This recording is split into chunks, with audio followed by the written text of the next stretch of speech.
All right, so the question is about the pivot words. Pivot words are highly frequent. They are less in number. They are relatively fixed in position. So, first of all, give me a brief history of the pivot words. Who proposed this concept of pivot words? What are the pivot words, and also, yeah. So, explain me these terms. Highly frequent, less in number, relatively fixed in position. What do these terms mean in relation to the concept of pivot words? Pivot words are a concept in linguistics that help in understanding sentence structure. The term was introduced by linguist Jean Berko Gleason in her work on child language acquisition. Pivot words are highly frequent in a language, meaning they appear often in speech and writing. They are fewer in number compared to other words because they play a crucial role in sentence construction. These words are relatively fixed in position within sentences, which means that they generally appear in the same place in similar sentence structures. For example, in English, words like is, can, and the are considered pivot words because they frequently appear and have a fixed role in sentences.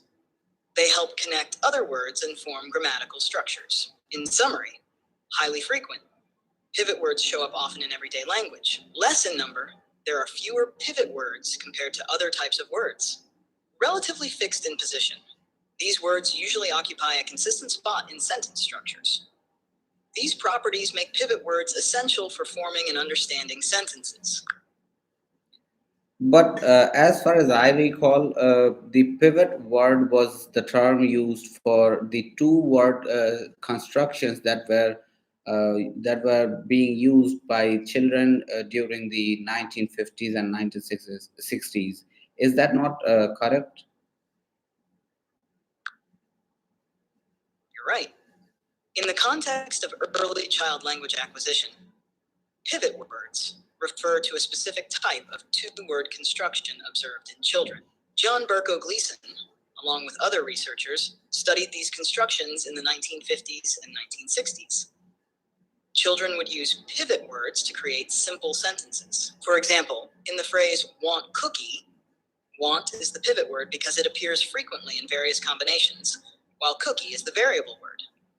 The pivot word provides a consistent framework, and the variable word changes to express different meanings. So in this context, highly frequent. Pivot words are commonly used in children's early speech. Less in number, the set of pivot words is relatively small compared to other vocabulary. Relatively fixed in position. Pivot words often appear in a specific position in these constructions, helping children build sentence patterns. This concept helps linguists understand.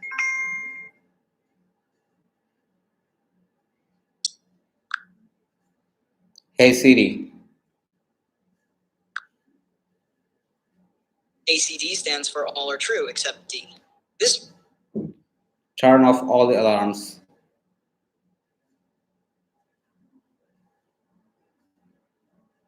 would be that all statements are true except for the fourth option. All right, let's move on to the next question. The next question talks about first language acquisition.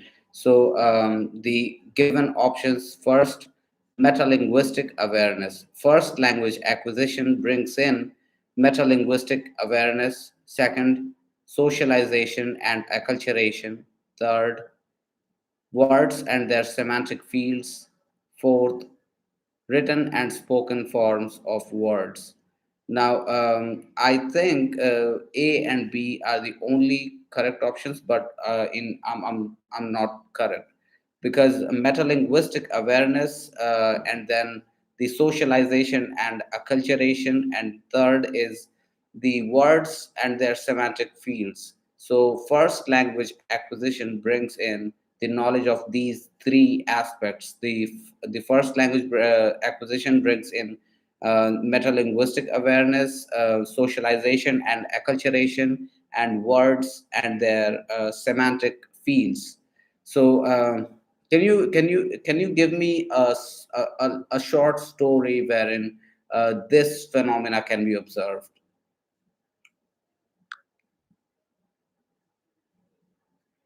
Certainly. Imagine a young child named Emma who starts learning her first language, English. As she grows, Emma picks up more than just words. She begins to understand the rules and nuances of language, showing metalinguistic awareness. For example, she notices that the word cat is different from dog, not just because of their sounds, but also because of what they represent. Emma also learns social skills and cultural norms through interactions with her family and friends. She picks up on phrases and manners of speaking that are appropriate in different social settings, like saying please and thank you. Moreover, as Emma learns new words, she starts to grasp their meanings and how they relate to each other. For instance, she understands that fruit includes apple, banana, and orange. All these experiences contribute to her overall language development, illustrating the concepts of metalinguistic awareness, socialization, and understanding words and their semantic fields. Now let's discuss the next question, which is Madris. So Madris is high pitched, rhythmic, and repetitive. Madris is high pitched, rhythmic, and repetitive. High pitched as in it, the pitch of Madris is higher. That means that the frequency is higher. There are more number of cycles per second, and the hertz value of Madris is higher, and it is rhythmic. It sounds like you're describing motherese, also known as infant directed speech. Motherese is characterized by a high pitch, rhythmic patterns, and repetitive elements. This kind of speech is used by caregivers when talking to babies and is known to help in language acquisition. Can In you give simpler me? terms, motherese is the way adults often speak to infants with exaggerated intonation and slower tempo. The high pitch captures the baby's attention better, and the rhythm and repetition help babies recognize and learn the sounds and patterns of their language. Can you provide me with an instance of such a sentence used in Madris which represents all of these three aspects, that is high pitched, rhythmic, and repetitive? Sure, an example of a sentence in motherese might be, look at the kitty. Look at the cute kitty. Kitty is so cute. Yes, she is. This sentence is high pitched to catch the baby's attention, rhythmic with a pattern of repetition, and repetitive with the use of kitty and cute. What was the sentence again? The sentence was, look at the kitty. Look at the cute kitty. Kitty is so cute. Yes, she is. All right, let's move on to the next question. The first assertion: we use syntactic, semantic, and pragmatic knowledge to comprehend sentences. Very true. Second, we use context along with shared assumptions about communication to understand the non literal and metaphorical sentences. Both are true. Could you, like, in brief, describe what these sentences signify? Certainly. The first assertion means that to understand sentences, we rely on our knowledge of grammar, syntax, meaning, semantics, and how language is used in different situations, pragmatics. The second assertion explains that context and common understandings between speakers help us grasp meanings that aren't directly stated, like figurative language or metaphors. Now, agrammatism is associated with Broca's aphasia. So, can you give me an example of the sentences produced by the Broca's aphasic patients? What agrammatism is? How is it caused?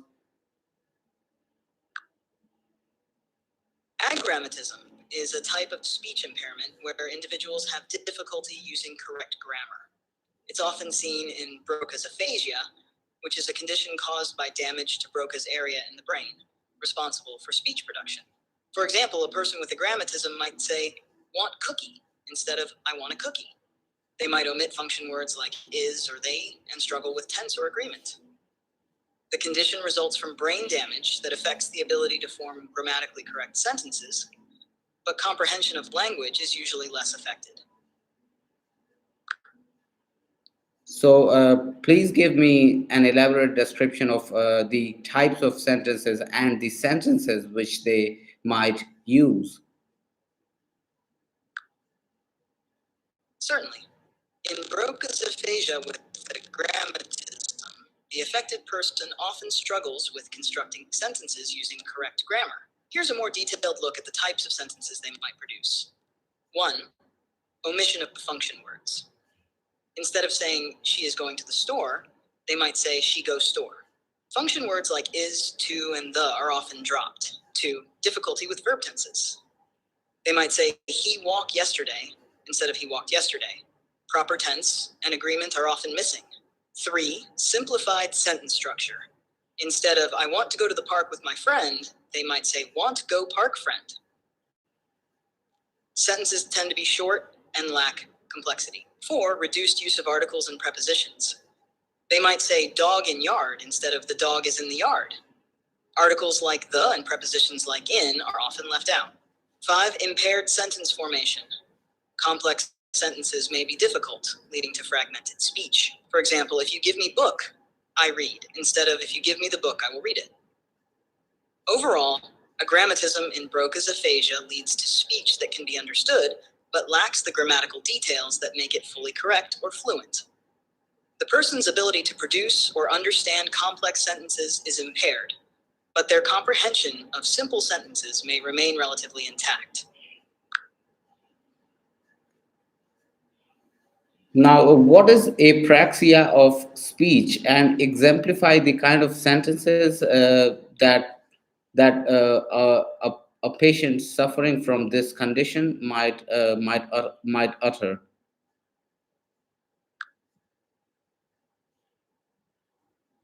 Apraxia of speech is a motor speech disorder where the brain struggles to plan and coordinate the movements needed to speak. It's not about muscle weakness, but rather the difficulty in sending the correct signals to the speech muscles. This can make speech sound halting or inconsistent. Characteristics of speech in apraxia. 1. Inconsistent errors. A person might say a word correctly once, but struggle with it the next time.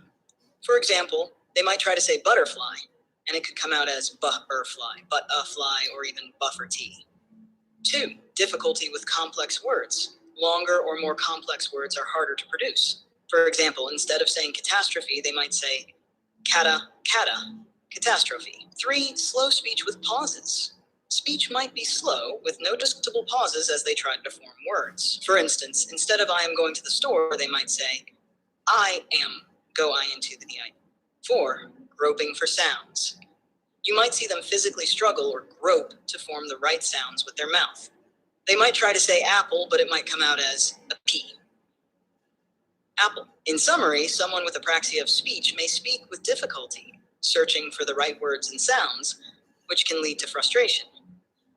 Their speech may be characterized by hesitations, errors in sound production, and a noticeable effort to speak. So, what is it that happens within the brain in this condition? Like, what happens? Kind of, the motor signals transmission is interrupted. So, what exactly happens in the brain?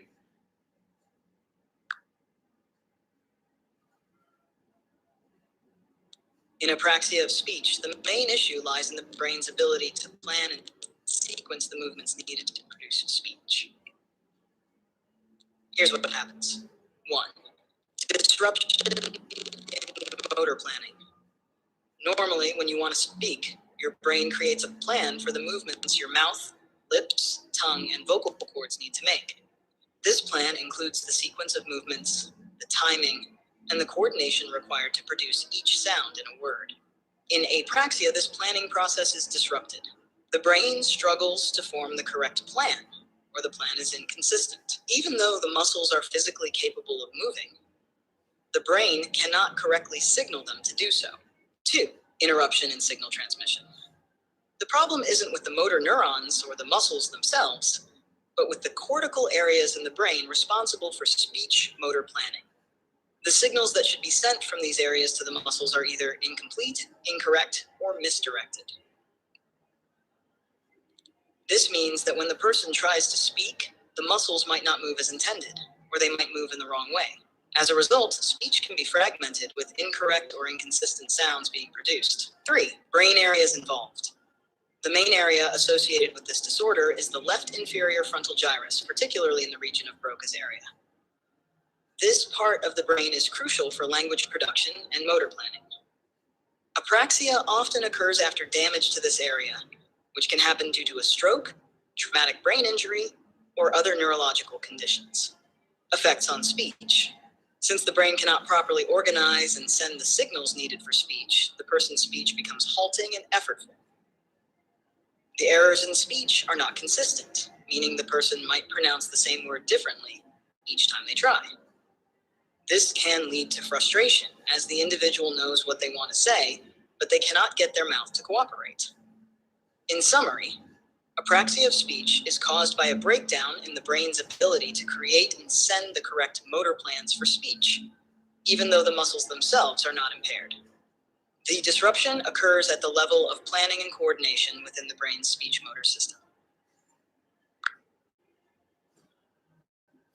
All right. So stuttering. Let's talk about that. What is stuttering? They talk they talk like ba ba ba ba ba ba ba ba ba ba, things like that. So that's how they speak. These patients suffering with stuttering. Uh, be, be, be, things like that. So so what goes on?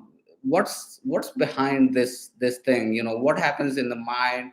What can be seen in the speech of a patient who is suffering with stuttering? Explain me.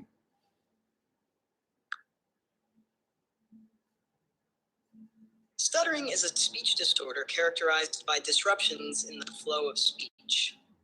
These disruptions, known as disfluencies, can manifest in several ways, such as 1. Repetitions, sound or syllable repetitions. For example, CCC, can I go? Word or phrase repetitions, repeating a whole word or phrase like can I go? 2. Prolongations, holding a sound for an extended period like mom, can I go? 3. Blocks.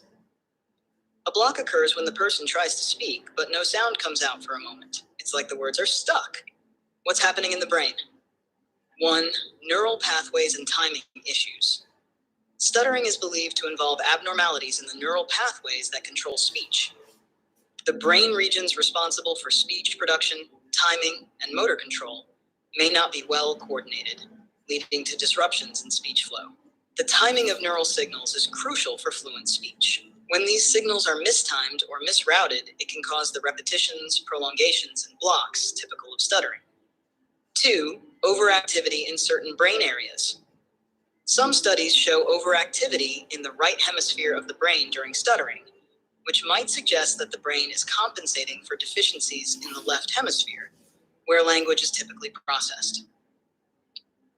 There is also evidence of overactivity in the regions responsible for monitoring speech, which might explain why people who stutter are often very aware of their speech difficulties. 3. Difficulty with speech planning. People who stutter may have trouble planning the motor movements required for speech. This is similar to what happens in apraxia, but instead of struggling to create the correct plan, the person struggles with executing it smoothly. Characteristics of stuttered speech: repetitions, prolongations, and blocks are the hallmark features. Speech may become tense or strained as the person exerts effort to push the words out. People who stutter often exhibit secondary behaviors, such as blinking, facial grimacing, or other physical movements, as they try to force the words out. Anxiety or self-consciousness may accompany stuttering, especially in social situations, as the person anticipates difficulty speaking. Cognitive and emotional aspects. Anticipation of stuttering. People who stutter often know when they're about to stutter on a word or sound. This anticipation can sometimes make the stuttering worse. Avoidance behaviors. Some individuals may avoid certain words or situations where they think they'll stutter. This can lead to altered communication patterns and may limit social interaction. Summary. Stuttering is a complex speech disorder involving disruptions in the timing and coordination of speech-related neural processes. The brain's attempt to control speech may become disorganized, leading to the characteristic repetitions, prolongations, and blocks.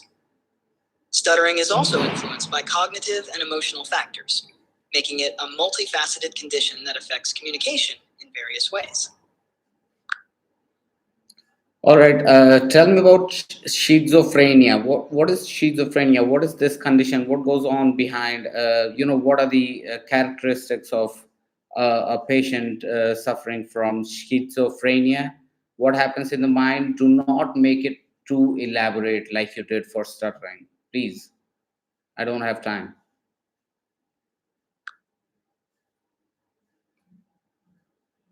Schizophrenia is a mental disorder where people experience distorted thinking, perceptions, and emotions.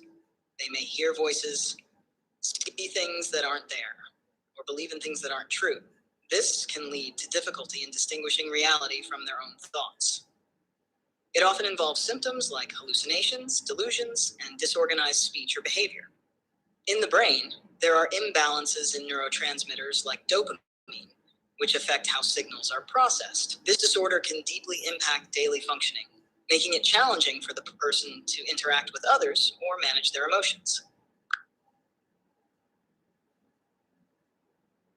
All right, let's move on to the next question. So, given the following implicational accessibility hierarchy, subject is smaller than direct object. It seems like you were about to mention an implicational accessibility hierarchy related to subjects. Could you please complete the statement or clarify the specific hierarchy you're referring to? This will help me give you a more accurate explanation. Yes, subject is smaller than direct object. Direct object is smaller than indirect object. Indirect object is smaller than oblative, and oblative is smaller than gen. So, state if a particular noun phrase position, for example, oblative, is accessible to relativization.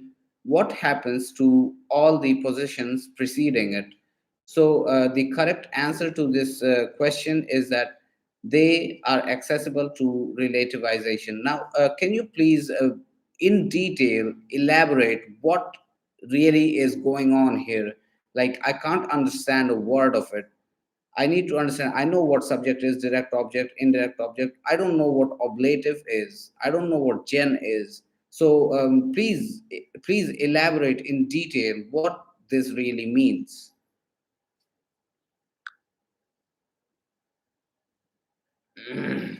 Let's break this down step by step. The implicational accessibility hierarchy is a concept used in linguistics to describe how different types of noun phrases, like subjects, direct objects, etc., are accessible to certain grammatical processes, like relativization, which involves forming relative clauses. Here's the hierarchy you've mentioned: subject, direct object, indirect object, oblative, genitive. What each term means. 1. Subject, the main actor in a sentence, e.g. the cat chased the mouse. 2. Direct object, the thing being acted upon, e.g. the cat chased the mouse. 3. Indirect object, the recipient of the action, e.g. she gave him a gift. 4. Ablative, typically refers to a noun phrase introduced by a preposition, e.g. with a knife. 5. Genitive shows possession, e.g. John's book. Implicational hierarchy explanation. The hierarchy tells us that if a certain position, e.g. oblative, can be relativized, meaning it can be turned into a relative clause, then all the positions that come before it in the hierarchy, subject, direct object, indirect object, must also be accessible to relativization. Example, if you can form a relative clause from an oblative, like the knife with which she cut the bread, you can also form relative clauses with subjects, the cat that chased the mouse, direct objects, the mouse that the cat chased, and indirect objects, the man to whom she gave the gift. Does that clarify things? Not really. I would I would like a hypothetical situation where a teacher is teaching students from the scratch this same thing. Like, explain this to me in that way.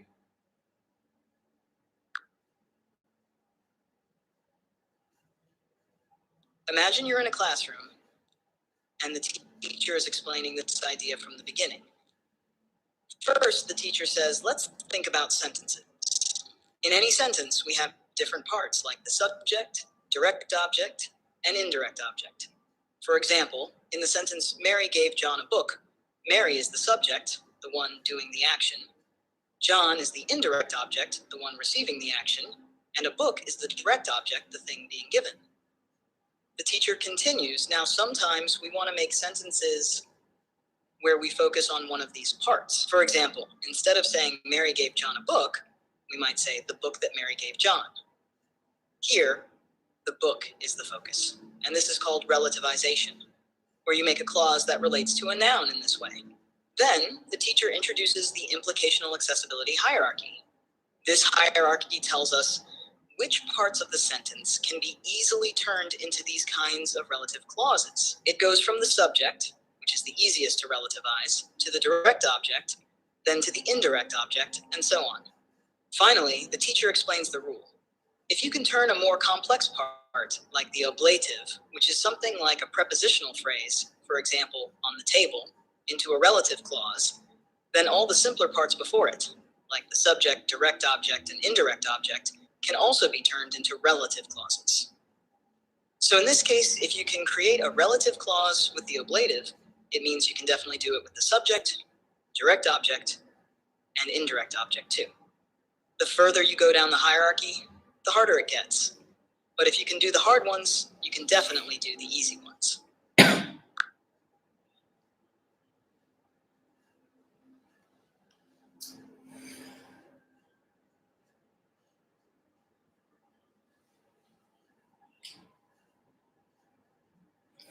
Thanks for the explanation. Let's move on to the next question. I have understood this very well. Now, the next is it has two assertions. The first, all languages that are spoken in India share quite a lot of linguistic features in syntax and semantics. True. Second, all of them belong to the same family. Not true. So one is true, but two is false. Moving on to the next one. Which of the following is not a member of the Munda language family? So, Santali, Khadia, Mundari, Konyak. Konyak is probably spoken in Nagaland, I believe. So, can you elaborate more on where this language, Konyak, is spoken? And of course, the correct answer to this question is certainly Munda, because Santali, Khadia, and Mundari are the languages spoken in the Munda language that belonging to the Munda language family. Tell me about Konyak.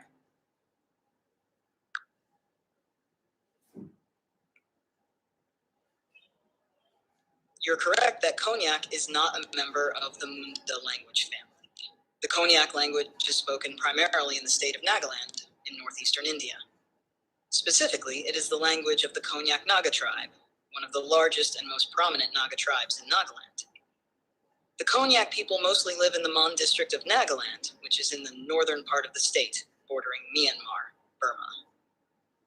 The Konyak language belongs to the Sino-Tibetan language family, which is a completely different family from the Munda languages.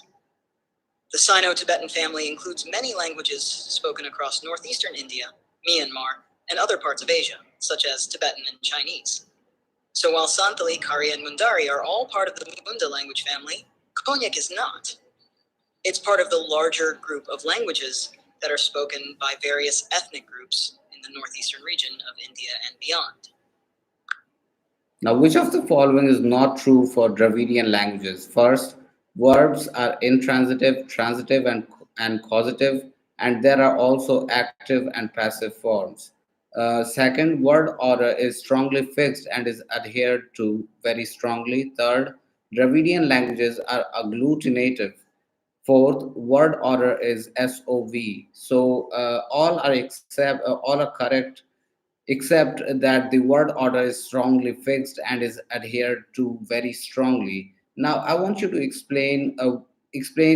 give me examples from the Dravidian languages where verbs show intransitivity, causativity, transitivity, and active and passive forms.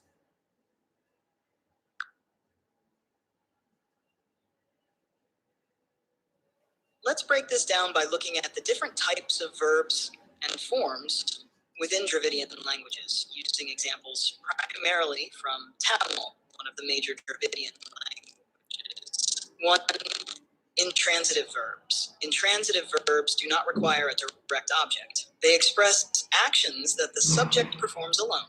Example, Avan Nadantan, Nadantan. He walked. In this sentence, walked, Nadantan, is intransitive because there's no direct object involved. 2. Transitive verbs. Transitive verbs require a direct object to complete their meaning. Example, Avan Pazam Sapidinan, he ate the fruit. Here, ate Sapitinan is transitive because it requires the object fruit to complete the action. 3. Causative verbs. Causative verbs express an action that causes another action to happen. Example, Avan Pazam Sapidavaithan, Avan Param Sapidavdan, he made someone eat the fruit. The verb Sapidavaithan is causative because it indicates that the subject caused someone else to perform the action of eating the fruit. 4. Active and passive forms. Dravidian languages generally prefer active constructions, but passive forms can be constructed, often with a slight change in meaning or focus. Active, Avan Kathayai Sonan, he told the story. Passive, Kathayavandam Sonapathu Kathayavandam Sonaptade, the story was told by him. In the passive sentence, the focus shifts to the action being performed on the story rather than on the subject performing the action. The sentence structures in Dravidian languages are flexible to some extent, especially with focus words and context, which is why the statement about word order being strongly fixed and adhered to very strongly is the one that isn't true. Dravidian languages, including Tamil, generally follow a subject-object-verb SOV word order, but they allow for some flexibility depending on emphasis and context. Now, Vietnamese is, it's an isolating language family. So tell me more about the Vietnamese language family and how is it an isolating language? Exemplify.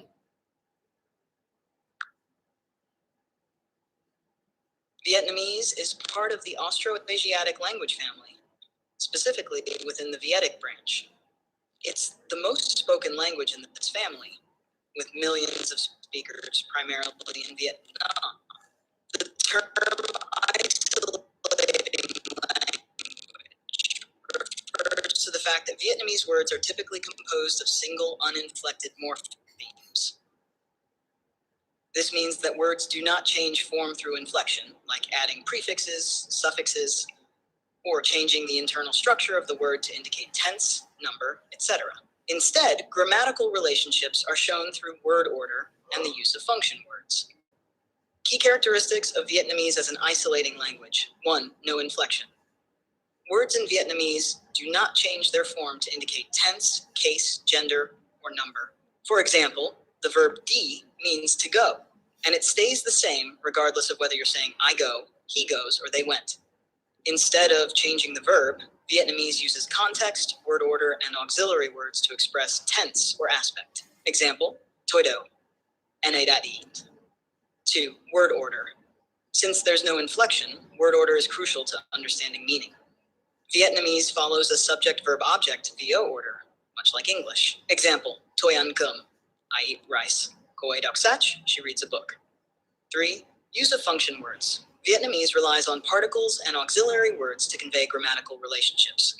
For instance, the particle da is used before a verb to indicate past tense, dang for present continuous, and se for future tense.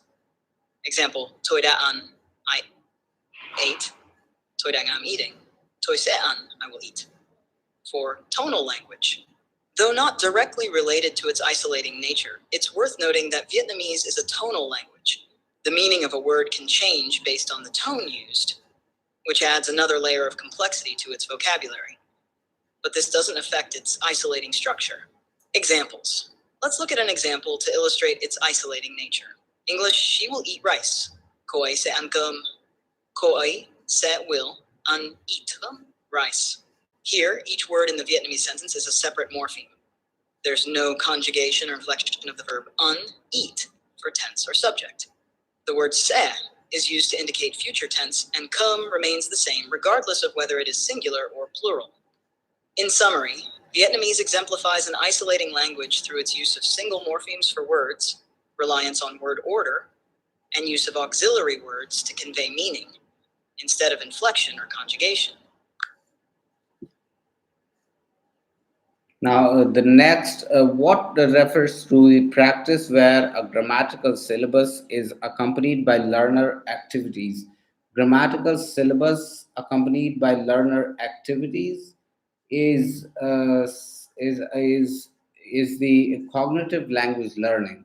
So, explain to me what happens within this style of learning.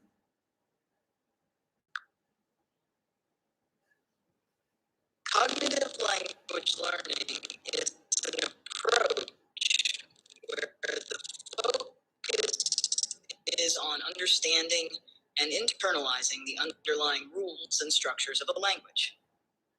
This method integrates a grammatical syllabus with activities designed to reinforce cognitive processes related to language acquisition. Here's a breakdown of what happens within this style of learning. Key features of cognitive language learning. 1. Focus on grammar. The syllabus includes explicit instruction on grammatical rules and structures. Learners are taught the underlying principles of grammar, such as tense, aspect, and sentence structure. 2. Learner activities. To reinforce these rules, learners engage in activities that require them to apply the grammatical concepts in practice. These activities might include exercises, problem-solving tasks, or language games that involve using the grammar rules in context. 3. Understanding and application. Learners are encouraged to understand how and why grammatical rules work. Instead of just memorizing rules, they practice using them in meaningful ways. This helps deepen their cognitive processing of the language structures. 4. Interactive and reflective. Activities often involve interaction with peers or reflection on language use. For example, learners might work in pairs to create sentences using specific grammatical structures, or reflect on their use of grammar in writing tasks. 5. Feedback and adjustment. Learners receive feedback on their use of grammar during activities. This helps them identify and correct mistakes and adjust their understanding of the rules. Example scenario. Imagine a classroom where the grammatical focus is on the use of past tense verbs. The teacher introduces the rules for forming and using past tense verbs in English. Then students might 1. Learn the rules. The teacher explains how to form past tense verbs, e.g. adding ed for regular verbs and using irregular forms. 2. Practice activities. Students complete exercises where they convert sentences from present to past tense. They might also participate in role-playing activities where they describe past events using the past tense. 3. Interactive application. In pairs, students could create a short story about a past event, focusing on correct past tense usage. 4. Feedback. Students receive feedback on their stories and exercises, allowing them to see how well they've applied the rules and make necessary corrections. In summary, cognitive language learning combines explicit grammatical instruction with practical activities to help learners understand and use language rules effectively. This approach emphasizes the cognitive processes involved in learning a language, such as understanding, applying, and reflecting on grammatical structures.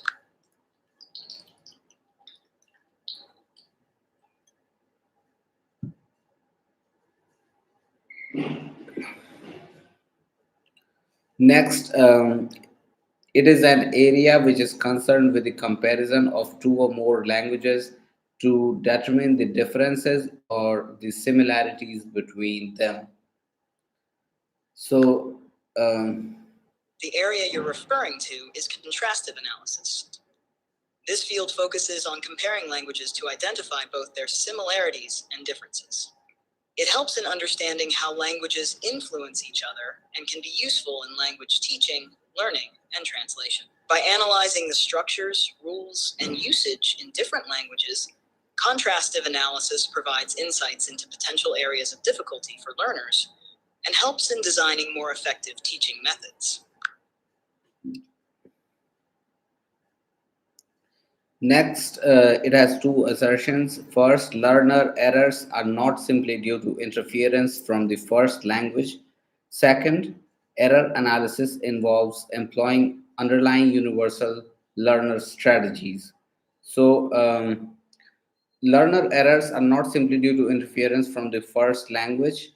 Uh, and the second, error analysis involves employing underlying universal strategies. So, both of these statements are correct. Explain in detail to me, where does this come from? What it means? Yeah, talk about that.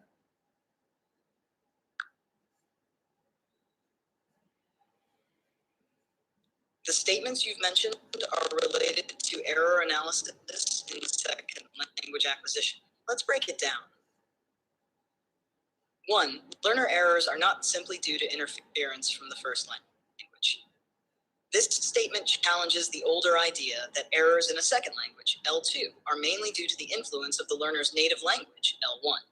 While L1 interference can play a role, it's not the only factor. Learners may make errors because of the complexities and unique aspects of the L2 itself, or because of general learning processes and strategies. 2. Error analysis involves employing underlying universal learner strategies. This statement emphasizes that error analysis goes beyond just looking at L1 interference. It involves understanding that learners use certain universal strategies when acquiring a new language. These strategies can be based on general principles of how people learn languages, such as overgeneralization, applying a rule too broadly, or simplification, using simpler structures. Where this comes from. These ideas emerged from the field of applied linguistics, particularly in the 1970s and 1980s, as scholars began to study second language learning more deeply. The work of researchers like Stephen Krashen and Rod Ellis contributed to this understanding. They found that error patterns could not always be explained by L1 interference alone, and that learners often followed certain predictable patterns and strategies in their language learning process. What it means. The implications of these insights are significant for language teaching. Teachers need to consider a variety of factors when addressing errors, including the specific challenges of the L2 and the universal strategies learners might use. This approach helps in creating more effective teaching methods and understanding learners' needs better.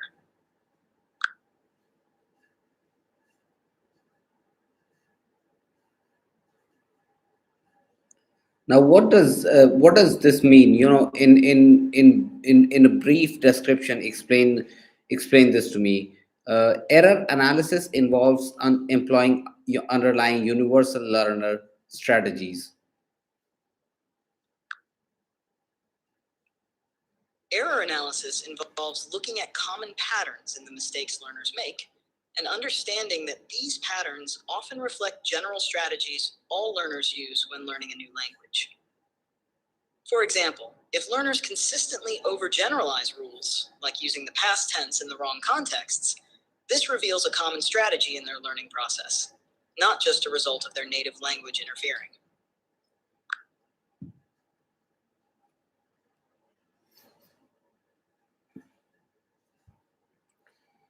So let's talk about the next question. The next question is the theory that language is learned by imitation, and when a child is born, his or her mind is a blank slate, was proposed firstly by B.F. Skinner.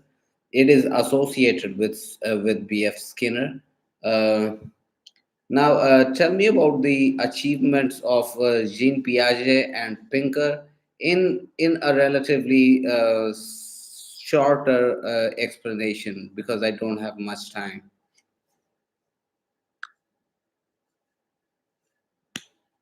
Jean Piaget focused on cognitive development in children, proposing that they go through stages of intellectual growth. each with distinct ways of understanding the world. Steven Pinker, on the other hand, is known for his work on the innateness hypothesis, which suggests that the ability to acquire language is hardwired into the brain and not solely learned through imitation. So, what are the stages of cognitive development, as described by Jean Piaget? And be brief.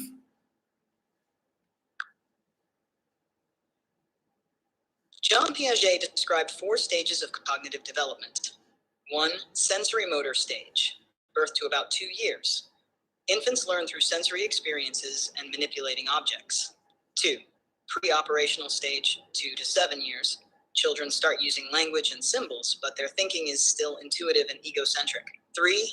Concrete operational stage, 7 to 11 years. Logical thinking develops, and children can understand concrete concepts and operations. 4. Formal operational stage, 12 years and up. Abstract thinking and problem-solving skills emerge. As for BB, breed, it seems like there might be a mix-up. If you meant BF, Move on to the next one. Language is acquired by use in natural settings unconsciously and learned in the classroom through the study of grammar consciously. This is explained by the monitor model.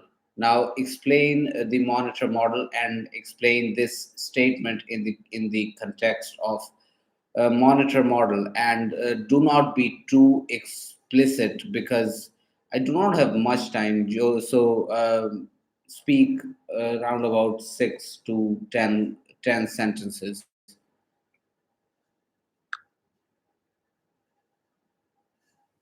the monitor model, developed by Stephen Krashen, explains 2 ways language is acquired and learned. According to the model, language acquisition happens naturally and unconsciously when people use the language in real-life situations, like conversations. This is called acquisition and is more intuitive. On the other hand, language learning happens consciously in a classroom setting where grammar rules and structures are studied explicitly. This process, known as learning, involves understanding and applying these rules. The monitor aspect refers to using this learned knowledge to correct or monitor spoken or written language, but it's less effective for spontaneous communication. Essentially, Krashen argues that natural exposure is crucial for fluent language use, while formal study helps with accuracy.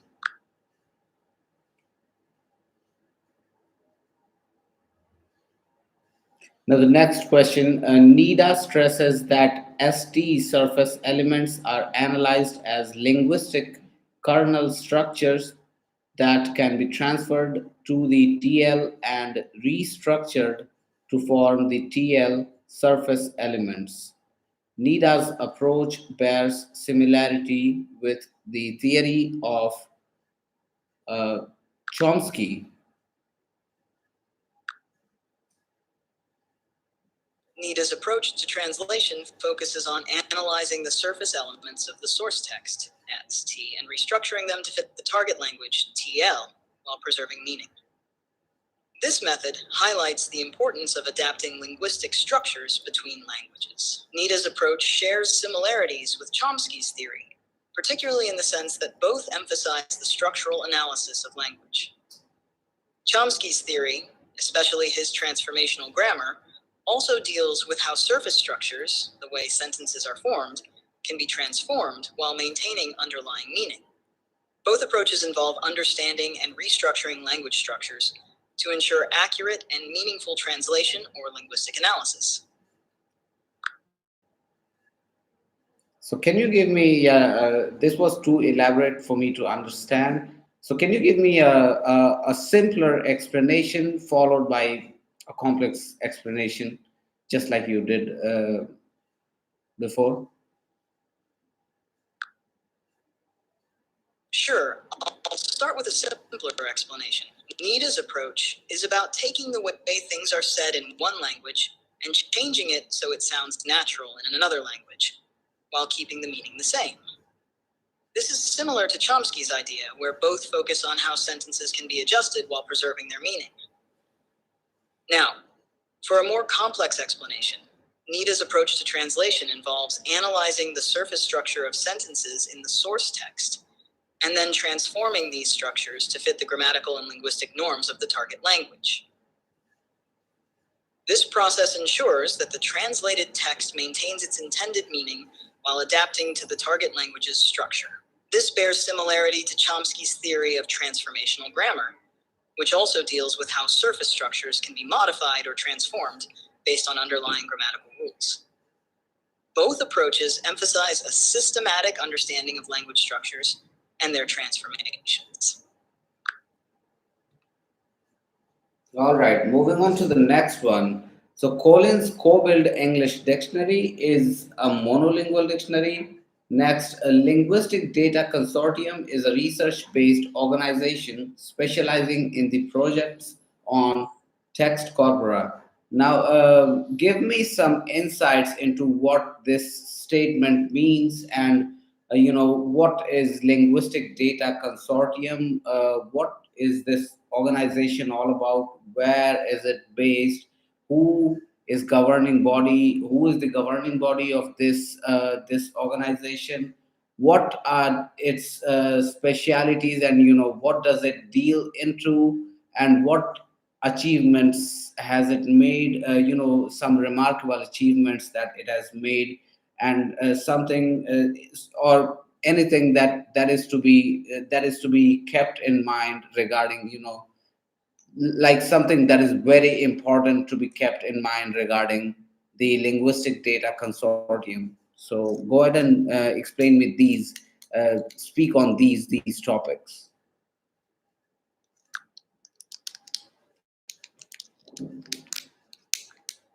The Linguistic Data Consortium, or LDC, is a research organization based in Philadelphia, Pennsylvania, primarily focused on developing and distributing linguistic resources like text corpora and language databases. It was founded in 1992 by the University of Pennsylvania, and its governing body includes representatives from various academic and research institutions.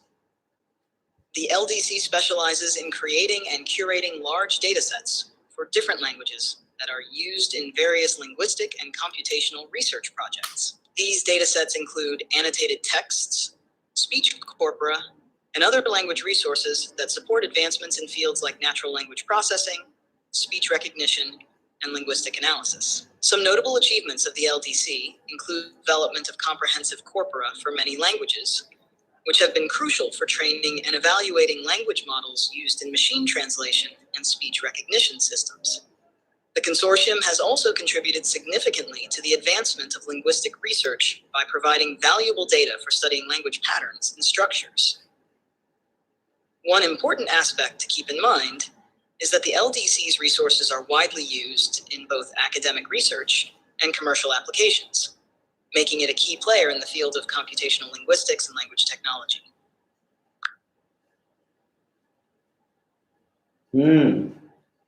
Thank you. Now let's move on. If you have any more questions or need further clarification on anything, just let me know. Yes, the next is the according to Roman Jacobson, which one is the translation proper? So translation proper is intralingual translation. No, it's the interlingual translation. Now elaborate this statement, what it means. Roman Jacobson identified three types of translation: intralingual, interlingual, and intersemiotic. Intralingual translation happens within the same language, like paraphrasing. Interlingual translation, which Jacobson refers to as translation proper, involves translating between different languages. For example, French is interlingual translation. Intersemiotic translation, on the other hand, involves translating between different modes of communication, such as turning a text into a film. So when Jacobson talks about translation proper, he's referring specifically to translating between different languages. And what is intralingual translation?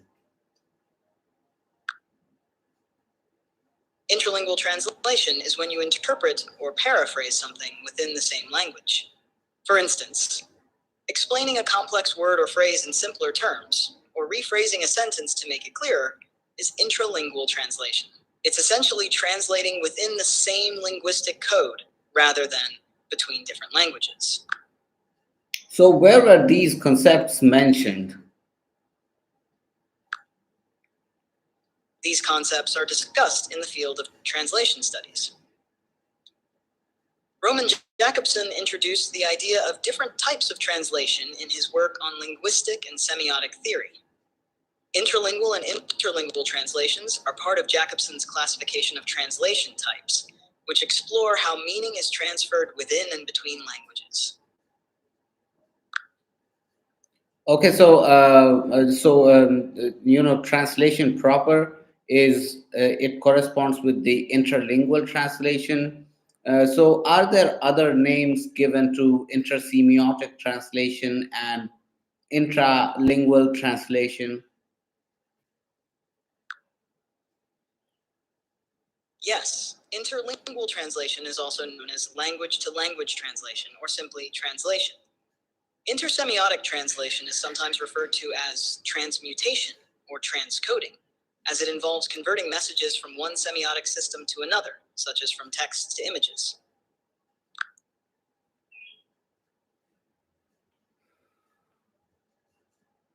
And what is there an other term to denote intralingual translation?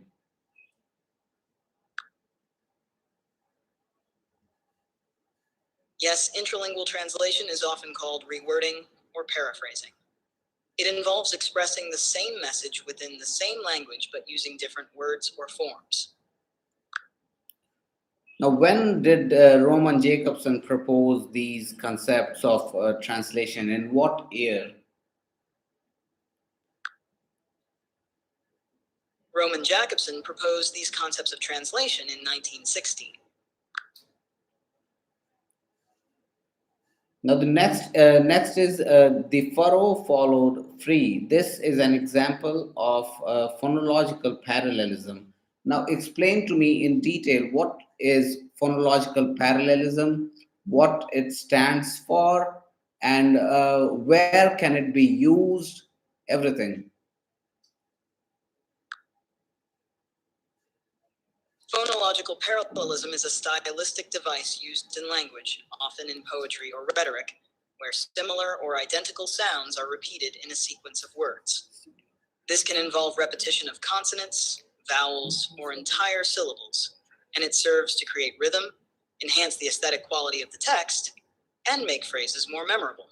In the example furrow followed free, you can see phonological parallelism in the repetition of the F sound.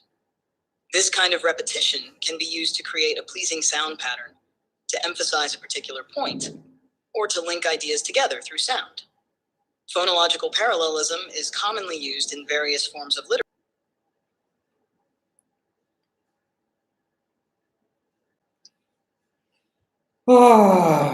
Got cut off. I need I need to do this. Oh, baby, baby, oh, like baby, baby, baby, oh, thought you'd always be my. हाँ, ये गाना है औजला का, औजले नहीं Aujla.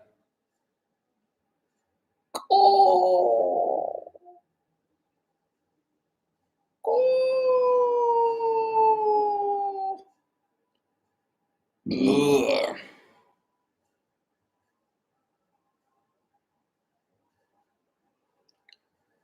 I certainly, I don't want to.